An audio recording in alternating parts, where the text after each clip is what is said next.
আসসালামু আলাইকুম ওয়া রাহমাতুল্লাহি ওয়া বারাকাতুহু।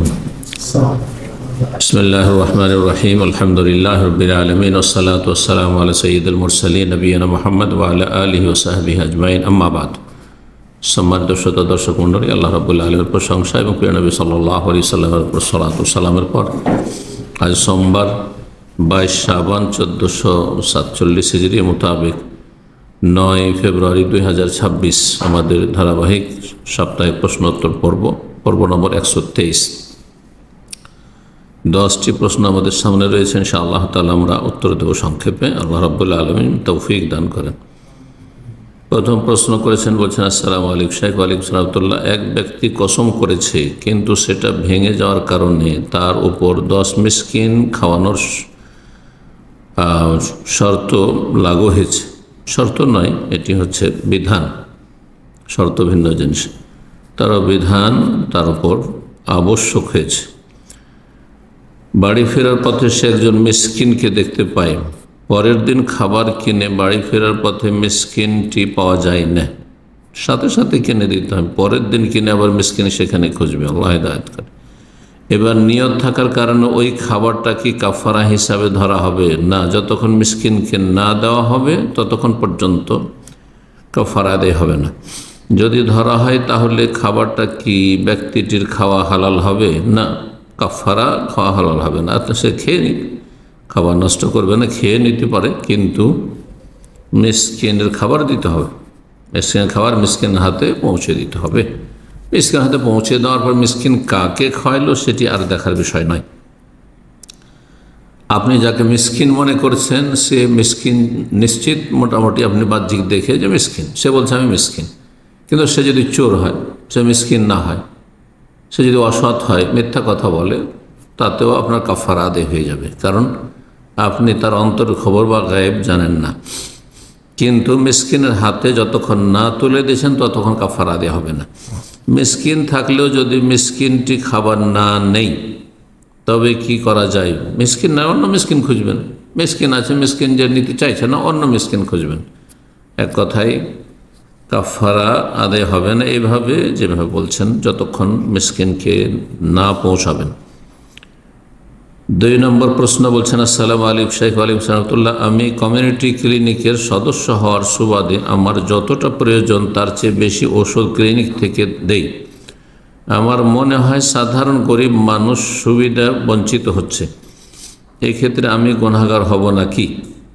আপনাকে দিচ্ছে সেগুলি আপনার নিজের স্বার্থে দিচ্ছে না, সেগুলি হয়তো যারা আপনার রোগী, যে অঞ্চলে আপনার ডিউটি রয়েছে সে অঞ্চলে সেগুলি যারা হকদার তাদের কাছে পৌঁছানোর জন্য আমানত আপনার কাছে, সেটি আপনার ব্যক্তি মালিকানাধীন নয় যে আপনি সেগুলির মালিক। আপনার কাছে আমানত দেওয়া হয়েছে। বলছেন যে এক্ষেত্রে আমি গুনাহগার হব নাকি যেই লোক ওষুধ সেল দিচ্ছে সে গুনাহগার হবে? যদি দেখতে পান যে আমার কাছে যে ওষুধ দেওয়া হচ্ছে সরকারি ওষুধ, আর সেটা পরিমাণ যতটা প্রয়োজন তার সাথে বেশি দেওয়া হচ্ছে, তাহলে বলে দেবেন যে এটা অতিরিক্ত, এটা আমার প্রয়োজন নেই। জি। বা বেশি দিয়ে দিল, তারপরে আপনি প্রতি মাসে যদি দেয় বা প্রতি সপ্তাহে দেয়, আর সেটা ততটা পরিমাণ প্রয়োজন হইল না, বেঁচে গেল, তাহলে সেটা ফেরত করে দেবে, আমানত ফিরিয়ে দেবে। ইন্নাল্লাহ ইয়ামুরুকুম আন তুআদ্দুল আমানাতি ইলা আহলিহা। রব্বুল আলামিন ইরশাদ করেছেন, আল্লাহ তোমাদেরকে নির্দেশ দিচ্ছেন যে আমানতওয়ালার কাছে আদায় করে দেবে। এটি হচ্ছে সরকারের আমানত বা স্বাস্থ্য মন্ত্রণালয়ের আমানত আপনার কাছে দেওয়া হয়েছিল, বা যাকে দেওয়া হয়েছে সে আপনার হস্তান্তর করেছে, আপনার এখন প্রয়োজন নেই বা সেটি কাজে লাগছে না, ফিরিয়ে দেবেন। জি, আমানতের খেয়ানত করবেন না, আল্লাহ হেফাজত করুন। হয় আগেই বলবেন যে এতটা প্রয়োজন নেই, এতটাই যথেষ্ট আমার জন্য, আর না হলে যদি বেশি দিয়ে দেওয়া হয় তাহলে বেশি হয়ে গেলে ফেরত করে দেবেন। সংক্ষেপের উত্তর। 3 নম্বর প্রশ্ন, আসসালামু আলাইকুম শাইখ। ওয়ালাইকুম সালাম। এখানে জুমার নামাজের ইমাম আমাদের বলেছেন যে আমরা বিশ্ববিদ্যালয়ের টয়লেটের ঢাকনা বন্ধ করে নামাজ পড়তে পারি। মানে টয়লেটের ঢাকনার ওপরে যদি বলেন তো যেখানে মলমূত্র রয়েছে আর তার ওপরে সালাত পড়ছেন, এটি ঠিক নয়, জায়েজ নয়। কারণ সেখানে প্রচুর জায়গা আছে।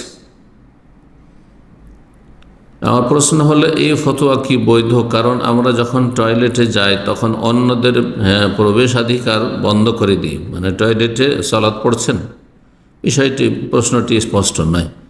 যদি টয়লেট মানে একবার নাপাকির জায়গায় না হয়, পরিষ্কার পরিচ্ছন্ন খোলা জায়গা রয়েছে আর মসজিদে জায়গা হচ্ছে না, সেই জন্য সেখানে সালাত পড়তে হচ্ছে, তাহলে ঠিক আছে। কিন্তু নিচে নাপাক মলমূত্র রয়েছে আর ওপরে শুধু ঢাকনা দেওয়া রয়েছে আর তার ওপরে সালাত পড়বেন, এটি জায়েজ নয়। এছাড়া কর্তৃপক্ষ জানলে অসুবিধা, যেখানে কর্তৃপক্ষ জানলে অসুবিধা, তাহলে এমন জায়গায় কেন সালাত পড়বেন? জি, যেই জায়গায় আপনাদের নিজের নয় অথবা যেই জায়গায় সালাত পড়ার অনুমতি নেই সেখানে সালাত পড়া জায়েজ নয়। সেটি আপনার জায়গা নয় আর এটি অক্ষেরও জায়গা নয়, এটি সরকারি অন্য কোনো কাজের জন্য জায়গা সুনির্দিষ্ট করা হয়েছে, সুতরাং সেখানে সালাত পড়া উচিত নয়। জি। 4 নম্বর প্রশ্ন বলছেন, আসসালামু আলাইকুম, আমি জলপাইগুড়ি থেকে বলছি। আমাদের পার্শ্ববর্তী সমাজে একজন ভাই কোরআন সুন্নাহ মোতাবেক আমল করা শুরু করেছে। আলহামদুলিল্লাহ, আল্লাহ হেদায়েত টিকিয়ে রাখুন এবং তার আল্লাহ শুকরিয়া আদায় করা উচিত। আর যেসব লোক এখনও হেদায়েত হয়নি, আল্লাহ তাদের হেদায়েত দান করুন এবং তাদের অনিষ্ট থেকে এই কোরআন সুন্নাহর অনুসারী ভাইকে হেফাজতে রাখুন। এবং মিলাদ কিয়াম করেন না, তাই তাকে মসজিদ থেকে বের করে দিয়েছে। জি, বেদাতি মসজিদ থেকে বের করে দিলে ভালো কথা, সেখানে যাবেন না। যারা বের করে দিয়েছে তাদের মুখে দাঁড়িয়ে নেই, এসব পাপিষ্ট লোকেরাই অপরাধ করে থাকে, ভালো মানুষ অপরাধ করে না। জি, এবং নামাজও ঠিক মতো পড়েন না, নামাজ না পড়লে তো ইসলামই থাকে না। যারা নামাজ পড়ে না আর ধর্মীয় ক্ষেত্রে শিরক বিদআতে ধর্মকর্ম করাতে পারে না, সেই জন্য এইরকম আচরণ করে, তারা নিজেরাই ইসলাম থেকে বেরিয়ে গেছে। আল্লাহ হেদায়েত দান করুন। ওয়াসুদ্দুন আন সাবিলিল্লাহ, কাফেরদের একটি বদচরিত্র হচ্ছে আল্লাহর রাস্তায় তারা বাধা সৃষ্টি করে, আল্লাহ দিন প্রতিষ্ঠা করতে বাধা সৃষ্টি করে, সহিশুদ্ধ সালাত পড়তে বাধা সৃষ্টি করে। জি, মসজিদে যেতে বাধা দেয়। জি, এদের অনিষ্ট থেকে আল্লাহ রাব্বুল ভালো মানুষদেরকে রক্ষা করেন।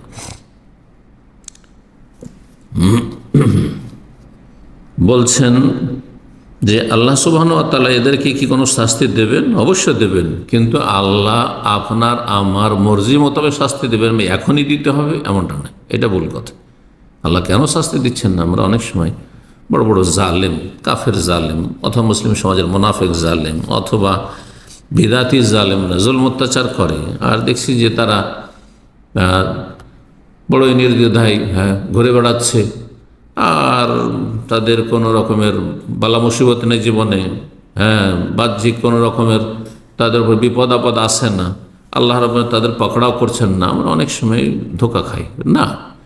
আল্লাহ আমার আপনার কথা মোতাবেক ধরবেন না, আল্লাহর হেকমা মোতাবেক ধরবেন, যে কাকে কখন আল্লাহ পকড়াও করবেন, তবে আল্লাহ ধরবেন, দুনিয়ায় ধরবেন। আর দুনিয়ায় যাদেরকে ছাড় দিচ্ছেন তাদের শাস্তিকে আরও বেশি বৃদ্ধি করতে চান। আল্লাহ কোরআনকে ইরশাদ করেছেন, ইন্নামা নুমলি লাহুম, আমি জালেমদেরকে, কাফেরদেরকে, পাপিষ্টদেরকে, এই ইসলাম বিরোধীদেরকে, সহিহ সুন্নাহ বিরোধীদেরকে, এদেরকে আমি ছাড় দিই। নুমলি লাহুম, ঢিল দিই, এদের রশিটা ঢিল ছেড়ে দিই। কেন? লিয়াজদাদু ইসমা, যাতে করে আরও পাপ বৃদ্ধি হয়, তাদের পাপের বোঝা বাড়ে। কারণ অল্প পাপ করেছে আর তখনই আল্লাহ আযাব দিয়ে মেরে দিলেন, তো পাপ তো কমই থাকলো। আখিরাতে শাস্তি বেশি পাপ নিয়ে যেই পাপীরা যাবে তাদের তুলনায় তো কম হলো। আল্লাহ চান যে আরও বেশি পাপ করুক, যাতে তাদের কঠিন শাস্তি দেওয়া আল্লাহ রাব্বুল আলামিনের জন্য ন্যায় সঙ্গত হয়। জি, আল্লাহ রাব্বুল আলামিন কোনো মানুষের উপর জুলম করেন না। কাফেরের তার কুফরির সাথে বিভিন্ন রকমের পাপ করতে থাকে, জুলম অত্যাচার করতে থাকে, খুন করতে থাকে, জেনা ব্যভিচার করতে থাকে, আর হারাম খেতে থাকে, পাপ বাড়তে থাকে, পাপ বাড়তে লিয়াজদাদু ইসমা, তাদের জন্য কঠিন শাস্তি আল্লাহ প্রস্তুত করে রেখেছেন। জি, আমাদের বিরুদ্ধে সব বেদাতি সমাজে একই পদক্ষেপ নিতে চলেছে, আমরা এখন কি করব? আপনাদের করণীয় হচ্ছে হেকমার সাথে দাওয়াত দেবেন।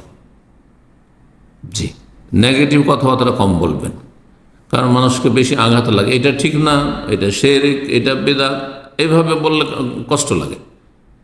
এটা মানুষের বদ স্বভাব। তাদেরকে তৌহিদ সুন্নাহর দাওয়াত দেবেন, তৌহিদের গুরুত্ব, তৌহিদের ফজিলত, সুন্নাহর গুরুত্ব, সুন্নাহর মর্যাদা, রাসূলুল্লাহ সাল্লাল্লাহু আলাইহি ওয়াসাল্লামের ভালোবাসা, রাসূলুল্লাহ সাল্লাল্লাহু আলাইহি ওয়াসাল্লামের ইত্তেবা, রাসূলুল্লাহ সাল্লাল্লাহু আলাইহি ওয়াসাল্লামের ভালোবাসা এবং মহব্বতের প্রমাণ ইত্যাদি এসব বিষয়গুলি তুলে ধরবেন।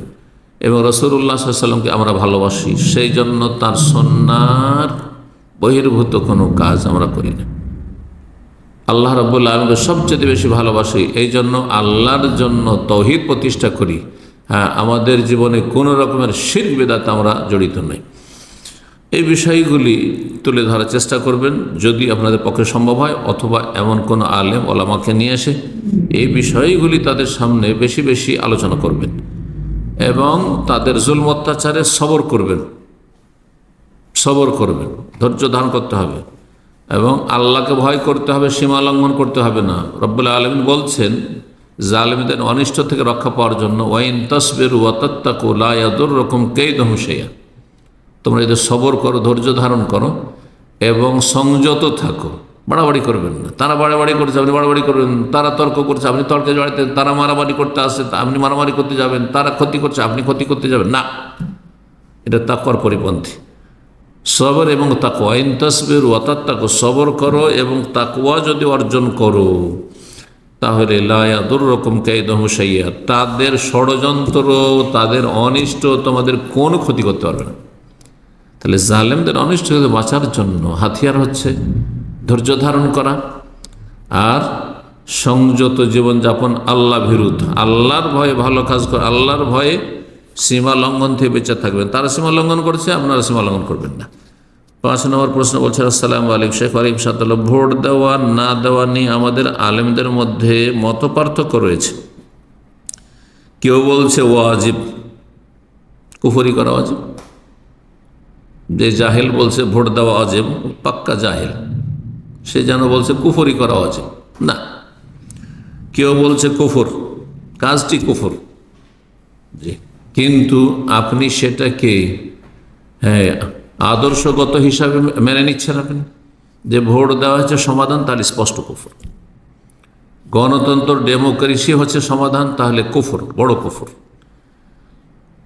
কিন্তু যদি মনে করেন যে এই গণতন্ত্রের মাধ্যমেই সারা পৃথিবীতে, এমনকি মুসলিম দেশগুলো তো কাফের দেশের মতোই, অমুসলিম দেশের মতোই গণতান্ত্রিক পদ্ধতিতেই শাসক বা দায়িত্বশীলদেরকে নির্বাচন করা হচ্ছে। এখন শাসক বেশি খারাপ না এসে যদি কম খারাপ আসে, আমার এলাকার প্রতিনিধি যিনি হবেন, এমপি হবেন, হ্যাঁ, সংসদে যাকে পাঠাবো, আর সে যদি তুলনামূলক ভালো হয়, তাহলে দেশ এবং জাতির জন্য, এলাকাবাসীর জন্য কল্যাণকর হবে। তাহলে ব্যক্তি কেন্দ্রিক ভোট দিতে পারবেন। এটি সালাফি ওলামাদের, মধ্যম পন্থী ওলামাদের এটি ভাষ্য। এই মতটি আমরা বলে থাকি যে ব্যক্তি কেন্দ্রিক ভালো মানুষকে কেন্দ্র করে ভোট দিতে পারবেন, যে কোনো দলের হোক না কেন। কিন্তু দল কেন্দ্রিক ভোট দেওয়া হারাম, জায়েজ না। আপনি এই দলেই থাকবেন, এটা জায়েজ না। কারণ সেই দলে কিছু ভালো মানুষ আছে, অধিকাংশ অসৎ আছে, পাপিষ্ট, চোর আর ডাকাত আছে, বেঈমান আছে, আত্মসাৎকারী আছে। সে তাদের কী করে ভোট দেবেন? তাদের ভোট দেওয়া মানে তাদের পাপে সহযোগিতা করা এবং কুফরি আদর্শ বিশ্বাসী হওয়া মোটেই জায়েজ নয়। কুফর না হলে কাবিরা গুনাহ, এতে কোনো সন্দেহ নেই। একমাত্র মাসলেহা মানে ফায়দা। কার ফায়দা? আমার শুধু ব্যক্তি স্বার্থ নয়, বরং আমার এলাকার ফায়দা, এলাকার মুসলিমদের ফায়দা আর দেশের ফায়দা, বৃহৎ স্বার্থ। এই উদ্দেশ্যে যদি ভালো মানুষগুলিকে ভোট দেন তো দিতে পারেন, কিন্তু সে বাতিল আদর্শকে বাতিল মনে করবেন, সেটিকে সমাধান মনে করা হচ্ছে কাবিরা গুনাহ এবং কুফর। আর মাত্র কয়েকদিন পর আমাদের বাংলাদেশে ভোট, এই ক্ষেত্রে কি আমাদের অংশগ্রহণ করা যাবে? যেমনটা বললাম, জি, কোনো ভালো মানুষ যদি পান, এই ভালো মানুষটা দিয়ে ভালো কাজ হবে। ভালো মানুষটা অন্তত চুরি বেঈমানি আত্মসাৎ করবেন না, মানুষের হিতাকাঙ্ক্ষী, মানুষের পাশে দাঁড়াবে, অসহায়দের সাথ দেবে, হ্যাঁ, জুলম অত্যাচার হতে দেবে না, তাহলে তাকে ভোট দিতে পারেন। আর যদি সবগুলি ওই রকম, তাহলে কাউকে ভোট দেবেন। দেখছেন যে 4-5টা প্রার্থী আছে, সবগুলি চোর বেঈমান, তাহলে কাউকে ভোট দেবেন না, জায়েজ না। ফাতাজিল ফিরাকা কুল্লাহ, সবগুলি বর্জন করুন, নবী সাল্লাল্লাহু আলাইহি ওয়াসাল্লামের নির্দেশ রয়েছে। 6 নম্বর প্রশ্ন বলছেন, আসসালামু আলাইকুম। ওয়ালাইকুম সালাম। আমার বাবা চাকরির সুবাদে আমরা বাংলাদেশের দিনাজপুর অঞ্চলে থাকি। আমি চাই ইঞ্জিনিয়ারিং পড়াশোনা করে ঢাকায় বা সৌদি আরবে থাকবো এবং অর্থনৈতিকভাবে মুসলিম উম্মার জন্য কাজ করব। জি, অর্থনৈতিক মুসলিম উম্মার জন্য কী করে কাজ করবেন আপনি? হ্যাঁ, ইঞ্জিনিয়ারিং পড়ে যারা দুনিয়া পড়েছে তারা নিজের পেটের জন্য পড়ছে, নিজের সংসারের জন্য পড়ছে। কিন্তু যদি এখানে আপনার উদ্দেশ্য হয় যে সেখান থেকে একটা অংশ আমি প্রতি মাসে আল্লাহর রাস্তায় আমি রেখে দেব, সাদাকা করব ইত্যাদি, এবং ইসলামের খেদমতে আমার উপার্জিত ধন সম্পদকে ব্যয় করব, তাহলে সেই কথাটি আপনার সত্য। কিন্তু আমার গ্রামের মানুষরা আকিদায় সুফি এবং মানহাজে দেওবন্দি, এখন তাদেরকে কি সঠিক আকিদার জ্ঞান জানানো আমার জন্য ফরজ? আপনার একা ফরজ নয়, কারণ এলাকাতে অনেকে আপনার স্তরের লোক আছে, আপনার চাইতে বেশি ইসলাম সম্পর্কে জ্ঞানী হয়তো আলেম ওলামা আছে, অথবা শিক্ষিত লোকের আপনার মতো অনেকে আছে। সুতরাং এটি ফরজে কিফায়া, কয়েকজন আদায় করলেই হয়ে গেল। আপনাকেই সেখানে থাকতে হবে, গ্রামে চলে যেতে হবে লেখাপড়া করে, এমন বিষয় নয়। জি, এটা বললাম না। বলছেন যে আমাকে কি ইসলামিক স্টাডিজ পড়ে গ্রামে গিয়ে তাদেরকে সঠিক আকিদা জানাতে হবে না ইসলামিক স্টাডিজ যারা পড়ে নিয়েছে, পড়ে নেওয়ার পরে সঠিক আকিদা তাদের শিখাইতে হবে? আর এই এলাকার লোক জাহেল হয়েছে, সেই জন্য আপনাকেই শিখতে হবে। তবে কিছু লোককে শিখতে হবে।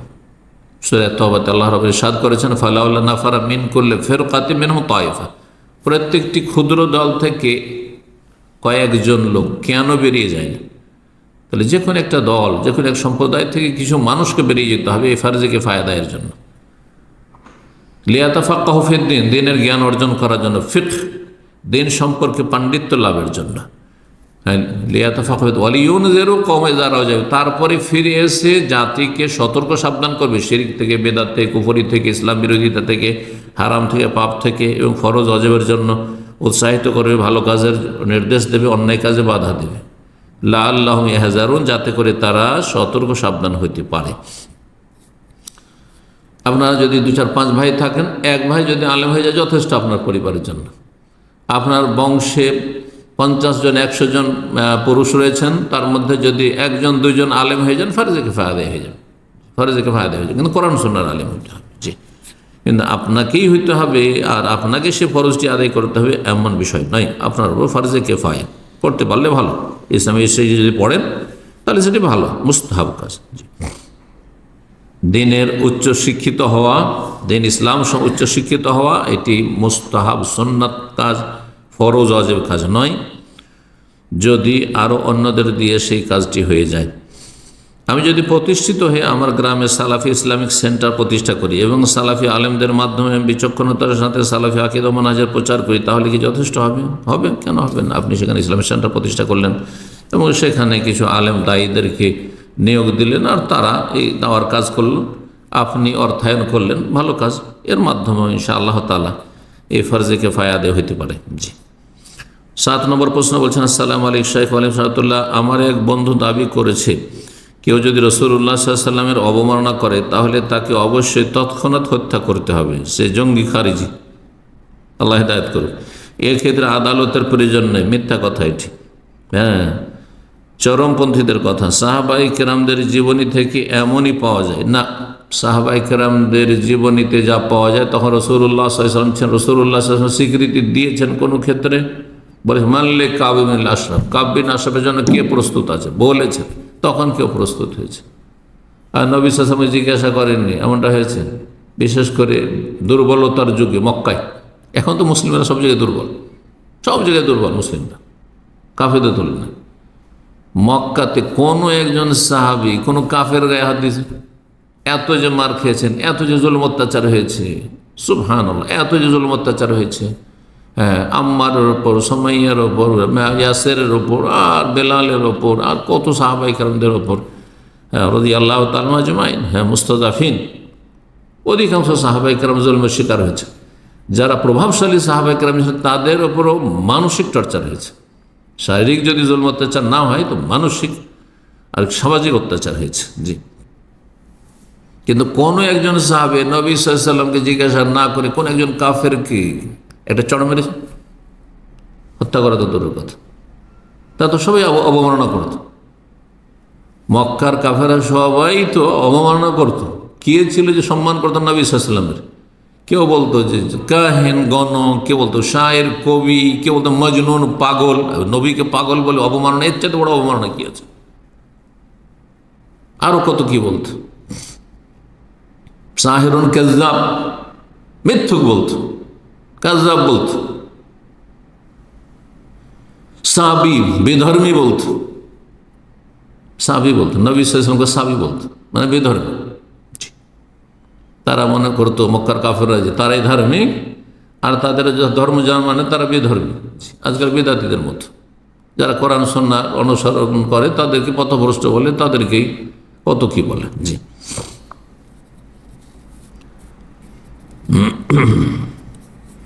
তো বলছেন যে সাহাবায়ে কেরামদের জীবনী থেকে এমনই পাওয়া যায় না, এটি ভুল কথা, মিথ্যা কথা। সে ভুল বুঝেছে, বিষয়টি কতটুকু সহি, একেবারে ভুল।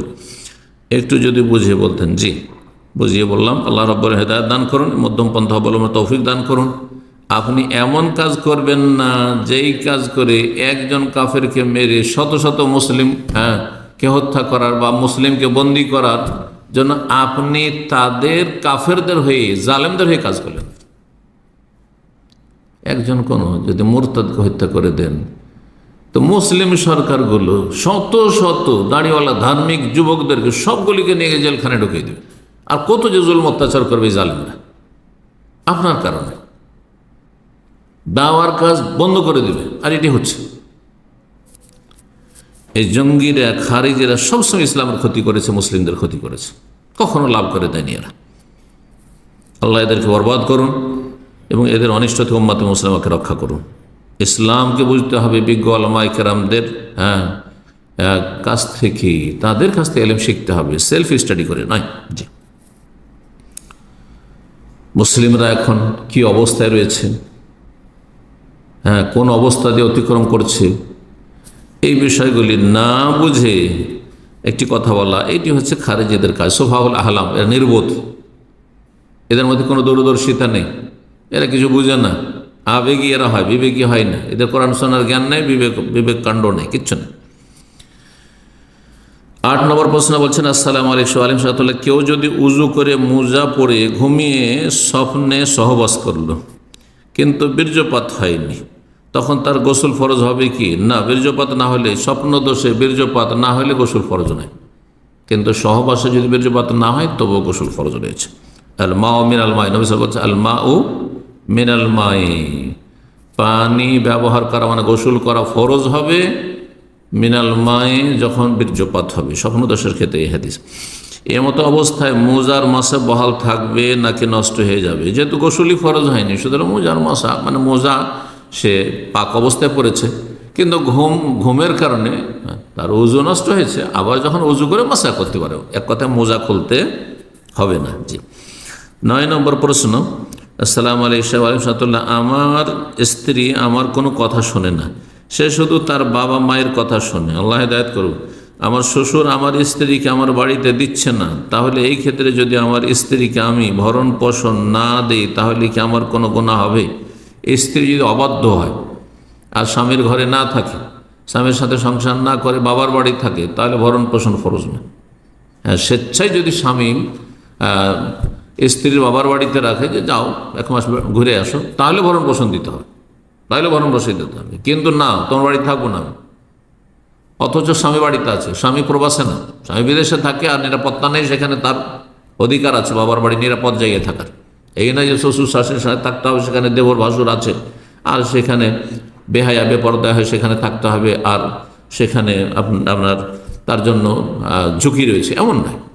বরং স্বামী বাড়িতে রয়েছে আর স্বামীর সাথে না থেকে বলছে আমি তোমার সাথে থাকতে পারবো না, আমি আমার বাবার বাড়ি থাকবো, বলছে না আমার সাথে থাকবো, যে না তোমার সাথে থাকবো না, বাবার বাড়ি থাকবো, তাহলে ভরণ পোষণ পর হক রাখে না। অবাধ্য স্ত্রী ভরণ পোষণের হক রাখে না। জি, তারপরে বলছেন যে না দেই তাহলে কি আমার কোনো গুনাহ হবে না? কোনো গুনাহ হবে না। আমি না বুঝাইতে পারতেছি আমার স্ত্রীকে এবং না বুঝাইতে পারতেছি শ্বশুর শাশুড়িকে, আমার করণীয় কি? না বুঝাইতে পারলে করার কি আছে? কিছু কারণ স্ত্রী বলতেছে তার বাবা আর না দিলে সে আমার সংসার করবে না, তাহলে তো কথাই স্পষ্ট, সে সংসার করতে চায় না। যদি কোনো মহিলা সংসার করতে না চায় অকারণে, তাহলে সে গুনাহগার, বিনা কারণে যদি হয়। আর যদি শরীয়তসম্মত কোনো কারণ থাকে, শারীরিক অক্ষমতা রয়েছে, অথবা হক নষ্ট করছে, জুলুম অত্যাচার করছে, অথবা শরীয়তে বিভিন্ন যে কারণগুলি রয়েছে, ইমানে ইসলামী কোনো কারণ রয়েছে, যে ফরজ সালাত আদায় করছে না বা প্রকাশ্য কাবিরা গুনাহে লিপ্ত, সেজন্য স্ত্রী তার সাথে সংসার করতে চায় না, তাহলে তার অধিকার রয়েছে, তার অধিকার রয়েছে খোলা নিয়ে নেওয়া। এই ক্ষেত্রে যখন আপনার স্ত্রী সংসার করতে চাইছে না, তাকে বলবেন সে খোলা নিয়ে নেবে, তাহলে আপনাকে মোহর দিতে হবে না, বা মোহরটা আপনি ফেরত পাবেন। আপনি তালাক না দিয়ে তাকে খোলা নিতে বলবেন। 10 নম্বর প্রশ্ন বলছেন, আসসালামু আলাইকুম শাইখ। ওয়ালাইকুম আসসালাম। স্কুল পরীক্ষায় কুফরি প্রশ্ন আসলে করণীয় কি? এমন স্কুল যেখানে কুফরি প্রশ্ন আসে, তাহলে সেই স্কুলে লেখাপড়া যায় না। পরীক্ষায় অনেক সময় গণতন্ত্রের পক্ষে বা হারাম দিবস উদযাপন নিয়ে লিখতে হয়। গণতন্ত্রের পক্ষে আপনি লিখবেন না, গণতান্ত্রিক প্রশ্ন এসে গণতান্ত্রিক প্রশ্নের উত্তর দিয়ে দেবেন, কিন্তু তার পক্ষে আপনি লিখতে যাবেন না যে সেটা বৈধ, এ কথা আমি গণতন্ত্রে বিশ্বাস করি, এই ধরনের কথা লিখবেন না, এটা হচ্ছে হারাম। কিন্তু গণতন্ত্র কাকে বলে, ইত্যাদি ইত্যাদি এতটুকু লিখা যায়। কাফেরদের সব মতবাদ সম্পর্কে যদি জিজ্ঞাসা করে আপনাকে প্রশ্ন, গণতন্ত্র ডেমোক্রেসি কাকে বলে বলে দিলেন, জায়েজ আছে। কিন্তু আমি ডেমোক্রেসিতে বিশ্বাসী, ফেদ করি না, মোটেই জায়েজ নেই, কুফরি কথা। কোন দিবস উদযাপন করা, দেশে কতগুলি দিবস উদযাপন হয়, আপনি বলে দিলেন ওরা করে, আমি সেটা পছন্দ করি না, এতটুকু জায়েজ। কিন্তু আমি পছন্দ করি যে ঈদ মিলাদুন্নবীর ছুটি হোক, শবে বরাতের ছুটি হোক, আর ফাতেহা ইয়াজদাহাম আর দোয়াজদাহাম হোক, এইসব আমি সমর্থন করি না, ঘৃণা করি এগুলিকে। জি। এছাড়া একাধিক বিবাহের পক্ষে লিখতে হয়। পক্ষে কোথায়? ওরা আবার পক্ষে লিখবে না, বিপক্ষে লিখবে হয়তো, তা আপনি লিখবেন না। আবার অনেক MCQ প্রশ্নে কুফরি সেকুলার উত্তর দাগাতে হয়। জি, না, জায়েজ নয়, কুফরি উত্তর দেওয়া জায়েজ নয়। এছাড়া ইংরেজিতে এমন চেঞ্জিং সেন্টেন্স বা অন্যান্য গ্রামার করতে হয় যেখানে কুফরি থাকে। যদি কুফরি থাকে আর আপনি এই লেখাপড়ার জন্য আপনি বাধ্য না, যখন বাধ্য না, তাহলে কুফরি কথা বলা জায়েজ না, কুফরি কথা লেখা জায়েজ না, কুফরি কথা উচ্চারণ করা জায়েজ না। একমাত্র বাধ্য যে নিরুপায় ব্যক্তি, এছাড়া কোনো উপায় নেই, তার জন্য আল্লাহ জায়েজ বলেছে। ইল্লামান উকরেহা, কারো জোর জবরদস্তি করা হয় কুফরি কথা বলার জন্য, শিরক করার জন্য। ওয়াকালবহু মুতমাইন্নুম বিল ঈমান, কিন্তু তার হৃদয়ে ঈমান বদ্ধপরিকর হয়েছে, শক্ত হয়ে বসে আছে, তাহলে তার জন্য জায়েজ। অতটুকু জায়েজ যতটুকু করলে সে বাঁচতে পারবে, একবারে বাধ্য করা হচ্ছে। আর আপনি এই লেখাপড়ার জন্য, এই কুফরি লেখাপড়ার জন্য বাধ্য না। তো যে বিষয়গুলি আপনি জিজ্ঞাসা করেছেন, আসলে কি বাস্তব? যদি বাস্তব হয় যে কুফরি কথা লিখতে হচ্ছে, সে পড়া আপনার জন্য জায়েজ নাই। কিন্তু যদি দেখা যায় যে কুফরি কথা লিখতে হচ্ছেন না, কুফরি বিষয়গুলি সম্পর্কে কিছু কথা হয়তো আসছে, কিন্তু সেগুলি আপনি সমর্থন প্রকাশ পায় না, তাহলে এতটুকু পর্যন্ত জায়েজ। আল্লাহ তাআলা আ'লাম। ওয়া সাল্লাল্লাহু ওয়া সাল্লাম আলা নবিয়িনা মুহাম্মদ ওয়া আলা আলিহি ওয়া সাহবিহি আজমাইন।